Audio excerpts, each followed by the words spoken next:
Reel भी आपकी viral हुई थी नीरू बाजवा के साथ कि स्माइल मेकओवर, ये क्या कॉन्सेप्ट है जो नया ट्रेंड कर रहा है? कोई भी अपनी फ़ोटो क्लिक करता है तो सबसे पहला जो ध्यान जाता है वो आपकी स्माइल पे जाता है। तो स्माइल की वजह से उनको लगता है कि हमारे कुछ ना कुछ तो कमी है, इसीलिए स्माइल मेकओवर का जो कॉन्सेप्ट आया है वो वहाँ से आया है, जब से इंस्टाग्राम वर्ल्ड हमारे पास आया है। पंजाब में जैसे भटिंडा बेल्ट है, या हरियाणा में रोहतक बेल्ट है, या जहाँ पे पानी के अंदर फ्लोराइड का कंटेंट बहुत ज़्यादा होता है, जहाँ पे पेशेंट्स को टीथ के ऊपर पैचेस पड़ जाते हैं, वी कॉल इट फ्लोरोसिस। मैंने एक आर्टिकल में पढ़ा था कि हमारे इंडिया में ही 10 में से जो 9 बच्चे हैं वो कैविटी, उनको प्रॉब्लम रहता है कभी ना कभी। वो इसलिए रहता है ना कि आप देखो कि मदर्स जो हैं वो रात को दूध पिला के सुला देते हैं। ऐसा नहीं होना चाहिए। जब वो दूध पिलाते हैं रात को, बैक्टीरियाज प्रोलिफरेट हो जाते हैं आपके मुंह में।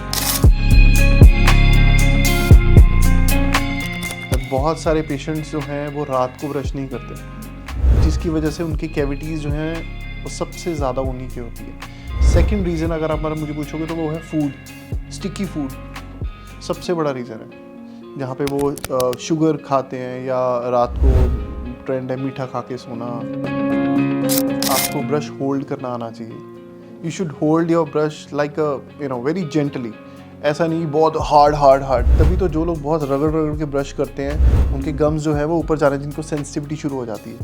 तो you have to be very gentle while brushing, and the technique is half your brush should be on your gums, half should be on your teeth. दांतों पे ही नहीं करना, थोड़ा गम्स से दांतों की तरफ आना है।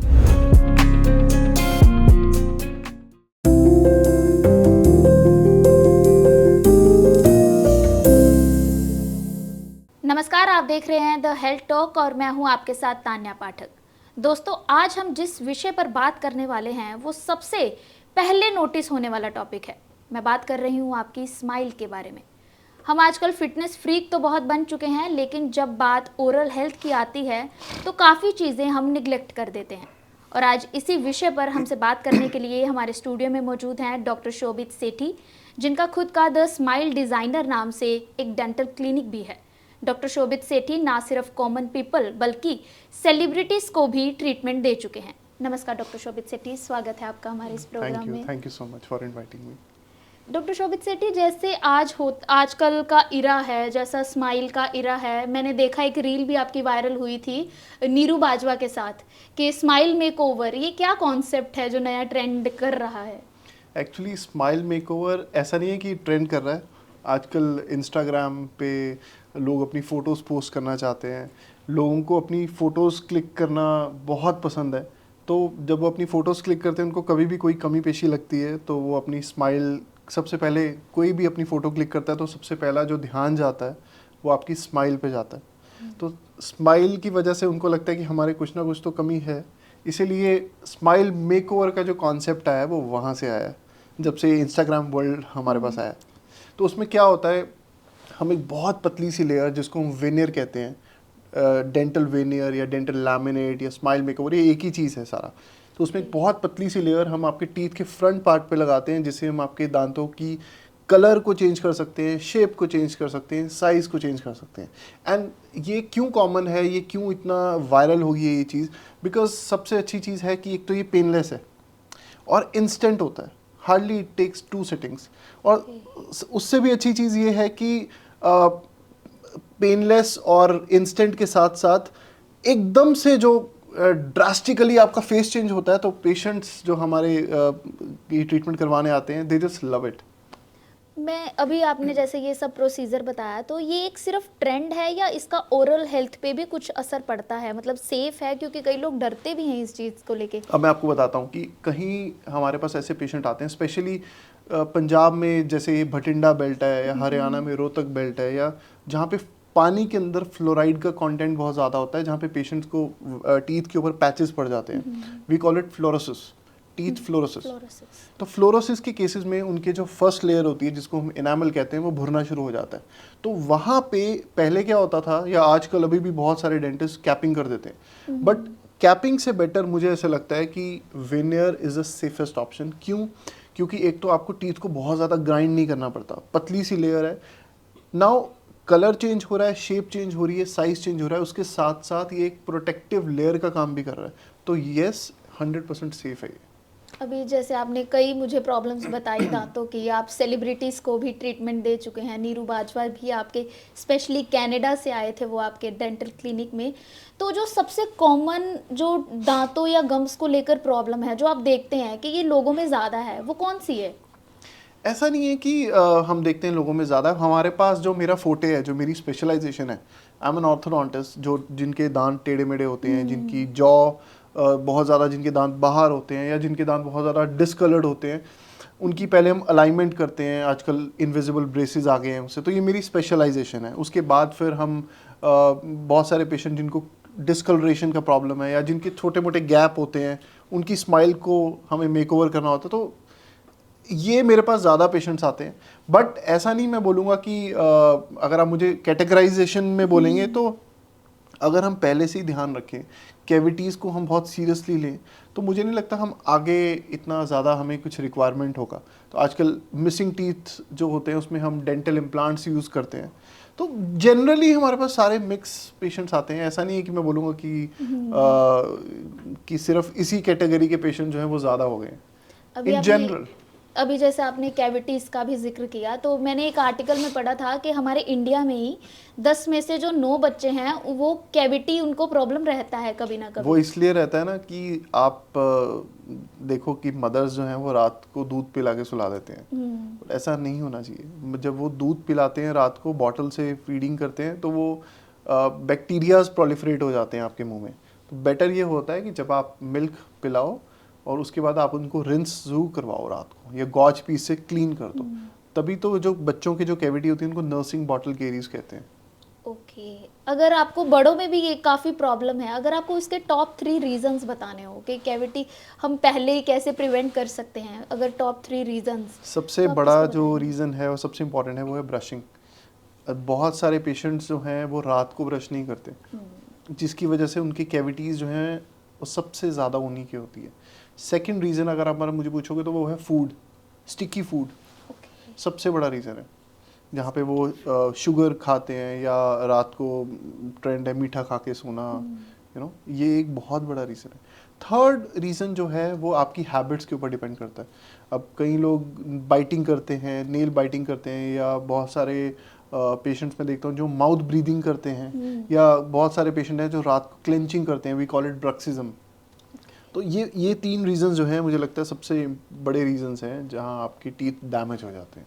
ओके, अभी ब्रशिंग का भी जैसे आपने जिक्र किया, एक और आर्टिकल में ऐसा लिखा था कि हम जो 55% इंडियंस हैं उनको ब्रशिंग की सही टेक्निक ही नहीं पता है। मुझे लगता है 55 आप गलत कह रहे हैं, ये कम से कम 85 होना चाहिए। शायद, मतलब बेसिक्स ही हमारे क्लियर नहीं है। तो सही टेक्निक क्या है, हमें कितना टाइम देना चाहिए? कोई बोलता है 10 मिनट करना चाहिए, कोई बोलता है 1 मिनट, ऐसा कुछ समझ में नहीं आता। तो सही टेक्निक क्या है और कितना टाइम मैक्स टू मैक्स हमें ब्रशिंग को देना चाहिए? पहले तो मैं बोलूँगा कि आपको ब्रश होल्ड करना आना चाहिए।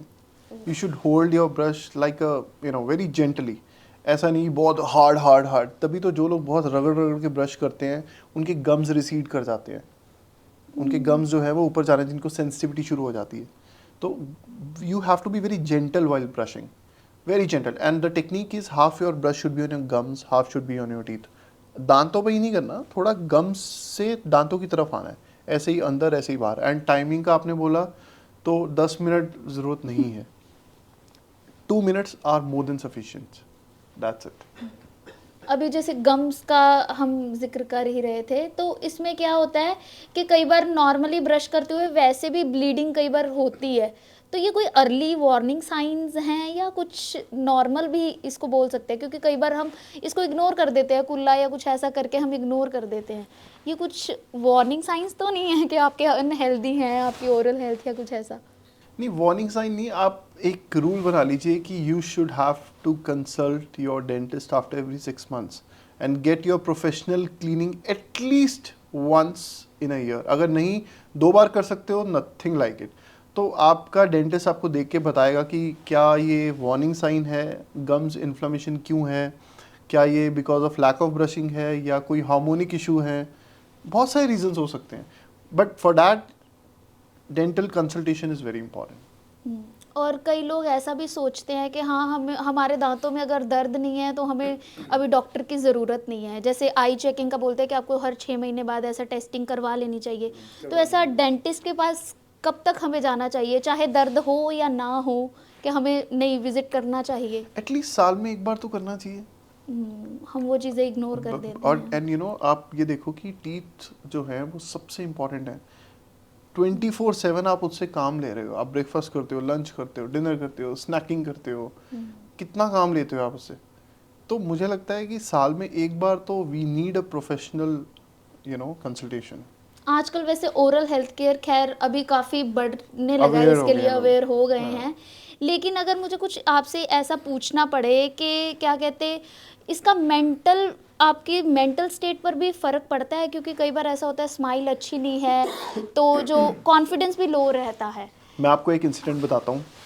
तो हमारे पास एक पेशेंट आए, फीमेल पेशेंट थी, I am not categorising it कि तो उनके फादर साथ आए एंड ही टोल्ड मी कि please do something for her smile because इनकी मैरिज में इशू आ रहे हैं बहुत ज़्यादा। हमारे पास हम रिश्ते के लिए बहुत लोगों को अप्रोच करते हैं, बट जब वो स्माइल करती है तो कहीं ना कहीं सामने वाला जो है वो नेगेटिव उसमें चला जाता है। तो आई मुझे बहुत अजीब लगा और मुझे बड़ा व्हाट शुड आई से, मुझे तकलीफ भी हुई कि आज भी हम ऐसी सोसाइटी में रह रहे हैं जहाँ पे हम इतनी माइन्यूट चीज़ों को नोटिस करते हैं। But then I took it as a challenge and then मैंने उनका पूरा मेकओवर किया। मेकओवर के बाद trust me, patient cried on the chair. वो एकदम से उसका ड्रास्टिक जब चेंजेस हुए फेस पे, उनके फेस को जब हमने मेकओवर किया तो इट वाज ब्यूटीफुल। कॉन्फिडेंस भी आया पेशेंट में और उनके फादर भी बहुत ज़्यादा खुश हुए कि एक होप थी उनको, लास्ट होप जो हमने उनकी पूरी की। तो इन दैट वे अच्छा भी लगता है। बहुत सारे ऐसे इंसिडेंट होते हैं हमारे पास। सर, जैसे आपका जो द स्माइल डिज़ाइनर है वो आज एक इंटरनेशनल ब्रांड बन चुका है, तो मैं आपसे यही पूछूंगी कि अगर जैसे कोई आपके पास आता है तो ऐसे क्या है आपके पास फैसिलिटीज़, कैसी एडवांस टेक्नोलॉजीज़ हैं, कैसे कैसे आप ट्रीटमेंट देते हैं कि वो क्योर होके ही जाएगा, मतलब ऐसा कैसे? टेक्नोलॉजी वाइज अगर मैं बात करूं तो I think we are the most advance clinic in our region right now. मैं खुद मेरे को 5 साल हो गया, मैं इंडिया से बाहर भी प्रैक्टिस करता हूँ। I am practising in Dubai from last 5 years एंड वहाँ से भी हम इतने हाई टेक टेक्नोलॉजीज़ लेके आते हैं एंड हमारे पास इतना हाई एंड इंस्ट्रूमेंट्स हैं, हमारे पास इतनी AI कंट्रोल्ड आजकल टेक्नोलॉजी है कि हम ये भी दिखा देते हैं पेशेंट्स को कि आप ट्रीटमेंट करवाने के बाद कैसे लगोगे। शुरू करने से पहले ही हम ये भी दिखा देते हैं सारा। सो इन दैट वे पेशेंट को भी एक कॉन्फिडेंस आता है और वो भी उनको भी अच्छा लगता है कि नहीं, this is how we want to look. And अगर उनको होता है कि नहीं मुझे ऐसे चाहिए तो वी हैव अ सॉफ्टवेयर्स जहाँ पे हम पूरा पेशेंट के साथ 1-on-1 डिस्कशन करते हैं। जैसे आपने नीरू बाजवा जी का नाम लिया, उनका जब हमने स्माइल मेकओवर किया तो हमने उनको पहले ही दिखा दिया कि this is how you gonna look like after the treatment. Okay, मतलब करने से पहले उनको पता लग जाता है कि उनका फेस कैसा दिखेगा। और जब इतना बड़ा चेंज आता है तो कोई क्यों ना क्यों करवाए। ना करवाएगा। आपका कॉन्फिडेंस इंक्रीज हो रहा है एंड बहुत सारे पेशेंट हमारे पास, कितने सेलिब्रिटीज आते हैं जिनका प्रोफेशन ही यही है कि they have to face the camera, तो उनके लिए तो it's a bread and butter ना। सर, जैसे अभी इंस्टाग्राम वगैरह पे ओरल हेल्थ केयर को लेके अवेयरनेस तो बढ़ रही है, लेकिन इसके साथ साथ ना कुछ ऐसी रील्स बहुत वायरल होती है, DIY हैक्स, कि आप लेमन लगा लीजिए, बेकिंग सोडा लगा लीजिए, ये कितना इफेक्टिव है या रिस्की है, इस बारे में आप क्या कहेंगे? मेरे हिसाब से नहीं करना चाहिए ये सब। ये जो हैक्स होते हैं ना, कई बार ये उल्टा पड़ जाते हैं। बहुत सारे पेशेंट को जहाँ पे कईयों को फ्लोरोसिस है, अब वो ये हैक्स करेंगे तो और एनामल लॉस हो जाएगा। आप प्रॉपर अपने डेंटल क्लिनिक पे जो भी आपके डेंटिस्ट है आप उनके पास जाइए, उनसे कंसल्टेशन लीजिए, उनको बताइए कि this is the problem. And अगर वो बोलेंगे कि नहीं इसकी कोई रिक्वायरमेंट नहीं है तो दैट्स फाइन। अगर वो बोलेंगे नहीं we need to have a professional thing done, professional आपको कंसल्टेशन की ज़रूरत है या आपको क्लीनिंग की ज़रूरत है, आपको क्राउन्स की ज़रूरत है, आपको विनर्स की ज़रूरत है, वो आपको आपका डेंटिस्ट ही बताएगा। खुद से हैक मुझे लगता है अवॉइड करना चाहिए। हाँ, मैं एक चीज़ को ज़रूर बोलूँगा, ऑयल पुलिंग इज़ गुड, वो उसमें कोई हार्म नहीं है। मैं दूसरी बोलूँगा कि ब्रशिंग ट्वाइस अ डे बहुत इंपॉर्टेंट है। आप अपना हाइजीन मेंटेन कीजिए, आप माउथ वॉश यूज़ कीजिए, हाइजीन, बेसिक जो हाइजीन है हमें वो मेंटेन करना है, बाकी हैक मुझे लगता है हमें अवॉइड करनी चाहिए। सर, अगर ऑयल पुलिंग का जो पूरा प्रोसीजर है सिंप्लीफाई तरीके से आपको अगर हमारे दर्शकों को इट्स वेरी समझाना इजी, हो कोकोनट कि ऑयल, कैसे, हाँ। टेक कोकोनट ऑयल, रिंस कीजिए उससे for few minutes, throw it, that's it. हफ्ते में एक बार भी कर लेंगे तो वो इफेक्टिव कुछ, हाँ, इट्स गुड। और अभी आजकल DIY हैक्स तो क्या मार्केट में, जैसे शुगर फ्री गम्स हो गया, और अभी आपने माउथ वॉश का भी जिक्र किया, ऐसी और भी पता नहीं कितने ब्रांड्स, कैसे चारकोल माउथ वॉश, ये वो, तो ये कितना इफेक्टिव है या फिर एक मार्केटिंग हाइप है सिर्फ? मार्केटिंग हाइप है। ऐसा कुछ नहीं है कि मैं बोलूँगा कि चारकोल से कुछ आपके टीथ वाइट होने वाले हैं या ऐसा कुछ, ऐसा नहीं है। It's all marketing gimmicks. So basics जो हैं वो हमें फॉलो करने चाहिए। Brushing should be twice a day, and mouth wash use ज़रूर कीजिए। Tongue should be clean, very very important. So these are the basic things, that's it. Sir, जैसे आपके पास कितने ही आते हैं, सेलिब्रिटीज़ भी आते हैं, कॉमन पीपल भी आते हैं, स्पेशली स्माइल मेकओवर के लिए, ये पूरा प्रोसीजर क्या है, ये क्या कैसे काम करता है ये? स्माइल मेकओवर जो है उसमें हम एक वर्ड यूज़ करते हैं, डेंटल वेनियर्स। डेंटल वेनियर एक बहुत पतली सी लेयर होती है जो कैप की तरह ही होती है, लेकिन कैपिंग में हमें दांत को घिसना पड़ता है, बट इस केस में हमें दांतों को घिसना नहीं पड़ता। इसमें बहुत पतली सी लेयर टीथ के फ्रंट पार्ट पे लगाते हैं, जिससे हम आपकी टीथ की शेप, साइज़ एंड कलर को चेंज कर सकते हैं। एंड सबसे अच्छी चीज़, कई लोगों के हल्के से दांतों में गैप होता है जो ब्रेसेस नहीं करवाना चाहते, या कईयों के दांत हल्के बहुत टेढ़े मेढ़े होते हैं। कई मैं केसेस देखता हूँ जिनके दांतों में पैचेस पड़े होते हैं या बहुत ज़्यादा येलो होते हैं, डिसकलर्ड होते हैं। उन केसेस में ये मिरेकल है, like it's the results are amazing. अगर मैं सबसे अच्छी बात करूं डेंटल वेनियर्स की, स्माइल मेकओवर की, तो ये पेनलेस ट्रीटमेंट है और हार्डली 2 सेटिंग्स का काम होता है, जहां पे हम 2 सेटिंग्स के अंदर ही पेशेंट को रिजल्ट्स दे देते हैं। जैसा कि आपने अभी बताया भी और देखा भी है मैंने कि सेलिब्रिटीज़ भी आते हैं, फॉरेन से भी आते हैं, तो कई बार क्या होता है, फॉरेनर को सिटिंग्स का भी दिक्कत आता है कि हम इतनी सिटिंग में उनको वापस भी जाना पड़ता है, तो उस चीज़ को कैसे डील करता है आपका क्लिनिक? जब हमारे पास NRI पेशेंट्स आते हैं या फॉरेनर्स जैसे आपने बोला आते हैं, तो ऐसा नहीं है कि वो हमारे पास आए और हमने इंस्टेंट शुरू कर दिया। बहुत सारे पेशेंट हमसे प्रायर अपॉइंटमेंट लेके आते हैं, हमने उनकी फ़ोटोग्राफ्स देखी होती है पहले ही, हमने उनके एक्सरेज भी देखे होते हैं, तो हम एक शेड्यूल बना लेते हैं कि इनको 3 वीक्स लगेंगे, 2 वीक्स लगेंगे या 4 वीक्स लगेंगे।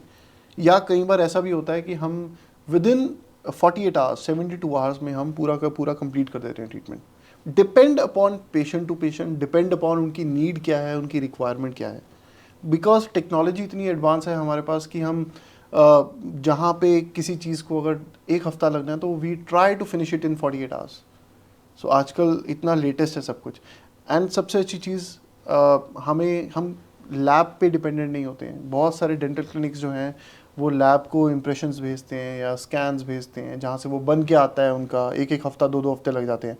But we have everything in house, जहाँ पे हम कमांड देते हैं AI को, वो डिजिटल स्कैन होता है, डिजिटल स्कैन हमारी लैब में इन हाउस जाता है, वहाँ से हमारे पास विद इन 24 टू 48 आवर्स सब कुछ बन के आ जाता है और हम पेशेंट को फिक्स कर देते हैं। एंड उसका प्रिसीजन वो इतना प्रिसाइज होता है कि गलती की कोई गुंजाइश नहीं होती है। सर, जो NRIs ऐसा भर भर के आ रहे हैं यहाँ पंजाब में स्पेशली आपके पास, लेकिन कनाडा या नॉर्थ अमेरिका या बाकी जगह देखें तो वहाँ भी बहुत एडवांस टेक्नोलॉजीज़ हैं, तो ऐसा मेन रीज़न के क्यों प्रेफर कर रहे हैं वो आप ही के पास यहाँ आए, या पंजाब में या इंडिया में आकर ट्रीटमेंट देखो, करवाएं? उसका सबसे बड़ा रीज़न अगर मैं बोलूँ तो एक ही वर्ड में रीज़न दूंगा, वो है कॉस्ट।